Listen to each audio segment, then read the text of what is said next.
మరి రేపు రైతు బంధు కథ కూడా గింతేనా, అందులో కూడా కోసి పారేసుడేనా అందరినీ అడుగుతాను. నేను పక్కా చెప్తున్నా, ఈ పచ్చి మోసగాళ్ళ ప్రభుత్వం ఇది, దగా ప్రభుత్వం. 49,000 కోట్లకెళ్ళి కథ మొదలైంది, ఇవాళ 7,500 కాడ ముగిసింది. 49,000 కోట్లు అన్నారు డిసెంబర్లో మీరే, ఇవాళ 7,500 అంటే 7వ వంతు, 1/7 ఇంత మోసం. అందుకే నేను అనేది, డిసెంబర్లో 49,000 కోట్ల రుణాలు ఉన్నాయి, వ్యవసాయ రుణాలని చెప్పింది మీరా కాదా? ప్రభుత్వం చెప్పాలా. 49,000 కోట్ల రుణాలు ఉన్నాయని చెప్పిన మాట వాస్తవమా కాదా? రైతుల ఖాతాల్లో 7,500 మాత్రమే పడ్డాయని చెప్పింది కూడా మీరా కాదా? చెప్పాలా ఈ ప్రభుత్వం. అదేవిధంగా నాకైతే డౌట్ వస్తూ ఉంది వీళ్ళ వ్యవహారం చూస్తూ ఉంటే. చచ్చినోడి పెళ్లికి వచ్చిందే కట్నం అన్నట్టు 7,500కే ముగించే చక్కర్లో ఉన్నట్టున్నారు వీళ్ళు చూస్తుంటే. 7,500కే పరిసమాప్తం చేయాలి. ఇక మనం చేసిన కాడికి అభిషేకాలు చేయించుకున్నాం, పాలాభిషేకాలు, ఇది బంద్ చేస్తే ఒడిసిపోతుందని మీరు అనుకుంటున్నారు. కానీ రైతుల తరపున కొట్లాడడానికి బీఆర్ఎస్ పార్టీ ఉన్నది. తప్పకుండా ఈ కోతల రాయుడి ప్రభుత్వం ఏదైతే ఉందో, ఏవైతే కోతలు పెట్టుకుంటూ వస్తున్నారో చాలా జాగ్రత్త కోతలు పెడుతున్నారు. మీరు చూడండి, డిసెంబర్లో 49,000 కోట్లట, జనవరి వచ్చే వరకు అందులోకి 9,000 కోట్లు ఎగిరిపోయినాయి. ముఖ్యమంత్రి స్వయంగా చెప్తాడు, నేను కడుపు కట్టుకుంటే ఒక్క సంవత్సరం చాలు 40,000 కోట్లు ఇచ్చేస్తా. ఇది ముఖ్యమంత్రి మాట. అంటే 9,000 కోట్లు ఎగిరిపోయినాయి. మళ్ళీ తర్వాత పార్లమెంట్ ఎలక్షన్లు అయిపోయినాయి, డబ్బల ఓట్లు పడ్డాయి, మళ్ళా గొంతు మారింది. మళ్ళీ ఏమంటారు, క్యాబినెట్లో 31,000 కోట్లు చాలు, మళ్ళీ 9,000 కోట్లు ఎగిరిపోయింది. క్యాబినెట్లో 31,000 కోట్లు. తెల్లారి బడ్జెట్ పెట్టారు జూలై లాస్ట్ వీక్లో, అందులో 26,000 కోట్లే, 5,000 కోట్లు ఎగిరిపోయింది.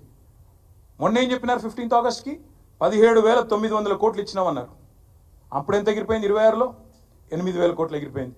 మళ్ళీ నిన్న బట్టి గారు సావు కబురు చల్లగా చెప్పిండ్రు, 17,900 కోట్లు ఎక్కడిది, ఇచ్చింది 7,500, 10,000 కోట్లు ఎగిరిపోయింది. ఎక్కడ 49, ఎక్కడ 40, ఎక్కడ 31, ఎక్కడ 26, ఎక్కడ మళ్ళీ 17,900, ఎక్కడ 7,500. ఇగో ఇది వీళ్ళ మోసాల పరంపర, వీళ్ళ కోతలు. అందుకే ఈ కోతల రాయుళ్ళ ప్రభుత్వాన్ని తప్పకుండా తూర్పారబడతాం, రైతుల తరపున ఖచ్చితంగా ఎండగడతాం. ఎవరైనా చీటింగ్ చేస్తే మనని వ్యక్తులుగా మనం పోయి పోలీస్ స్టేషన్లో చీటింగ్ కేసు పెడతాం. మరి లక్షలాది మంది రైతులను చీటింగ్ చేసిన ఈ ప్రభుత్వాన్ని ఏం చేయాలి? చీటింగ్ కేసు పెట్టాలా? ఏం చేయాలి? లక్షలాది మంది రైతులు ఆలోచించాలని చెప్పి నేను కోరుతా ఉన్నాను. 4 కోట్ల మంది తెలంగాణ ప్రజల సాక్షిగా చెప్పేది, ఈ 70 లక్షల మంది రైతులను ఖచ్చితంగా ఈ ముఖ్యమంత్రి వెన్నుపోటు పొడిచిండు, మాయమాటలతోని మభ్యపెట్టి తడిగుడ్డతో గొంతు కోసిండు. 100% నిజంగానే నువ్వు చెప్పినట్టు రుణమాఫీ చేస్తుంటే ఎందుకు తెలంగాణ ఇవాళ రైతుల నిరసనలతో అట్టుడుకుతా ఉంది? ఇక రైతుల నిరసనలు పెరిగంగానే ముఖ్యమంత్రి గారికి ఒక టాక్టిక్ అలవాటైంది బాగా, అటెన్షన్ డైవర్షన్ టాక్టిక్. ఏదో ఒకటి చిల్లర భాష మాట్లాడాలి, బజారు భాష మాట్లాడాలి, మాట్లాడి దానివైపు దృష్టి మలచాలి. దరిద్రం ఏంటంటే ఆయన బూతులు మాట్లాడతాడు, నికృష్టంగా మాట్లాడతాడు, దాన్ని రాసేవాళ్ళు ఉన్నారు, చూపెట్టేవాళ్ళు ఇంకా అదో పైశాచిక ఆనందం.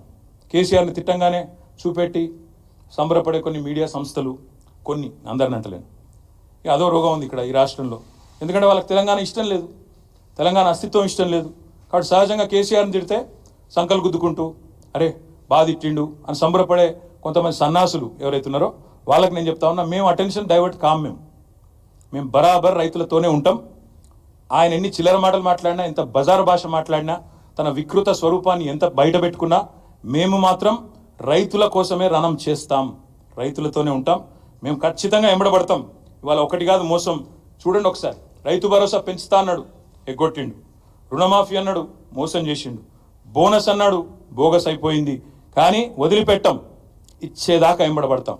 రైతులకు కరెంట్ అన్నాడు, 24 గంటల కరెంట్ అన్నాడు, ఎక్కడుందో మాకే తెలియదు. అందుకే ఈ రైతు ద్రోహి ప్రభుత్వాన్ని వదిలిపెట్టకుండా వెంటాడుతాం, వేటాడుతామని చెప్పి విజ్ఞప్తి చేస్తా ఉన్నా.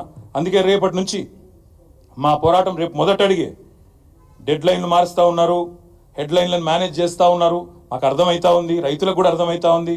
హెడ్ లైన్ మేనేజ్మెంటు, ఆస్ట్రేలియా పర్యటనలు మేము కూడా చూస్తున్నాం, రైతులు కూడా చూస్తూ ఉన్నారు. కాబట్టే నేను చెప్పేది, ఖచ్చితంగా ఈ ప్రభుత్వం ఏదైతే తేదీ చెప్పిందో 15 ఆగస్టు అని, మాఫీ చేయనందుకు మాఫీ మాంగో, కిసానోసే మాఫీ మాంగో పెళ్ళే చేయలేదు, చేతగానోళ్ళం సన్నాసం అని ఒప్పుకోకపోతే, మీరు ఇచ్చిన మాట కనుక నిలబెట్టుకోకపోతే వదిలిపెట్టం, వేటాడతాం. అక్రమ కేసులు, అరెస్టులు ఉపసంహరించుకోండి. ఆ ఎఫ్ఐఆర్లు ఏవైతే తలమడుగులో చేశారో రిజిస్టర్ మా ఎమ్మెల్యే అనిల్ జాదవ్ గారు నా దృష్టికి తీసుకొచ్చారు. నేను ఎస్పీ గారు కూడా మాట్లాడినా. ఉపసంహరించుకోండి నేను విజ్ఞప్తి చేస్తా ఉన్నా. రైతుల మీద కేసు పెట్టడం మంచిది కాదు. మరి రైతు డిక్లరేషన్లని పోజులు కొట్టి ఇప్పుడేమో పోలీస్ స్టేషన్లో పెడతామంటే ఊరుకోము, తప్పకుండా రైతుల పక్షాన్ని నిలబడతాం. అందుకే నేను అనేది ఈ ప్రభుత్వాన్ని ఒకవేళ ఇట్లాగే మేము కేసులు పెడతాం, భయపెడతాం, ఏదో ఒకటి చేసి నడిపిస్తామంటే భవిష్యత్తులో ఇది మొదటి అడుగు మాత్రమే. భవిష్యత్తులో అవసరమైతే జైల్ బరో కార్యక్రమాన్ని కూడా పిలిపించేదాకా కూడా వెనకాడం, వదిలిపెట్టం.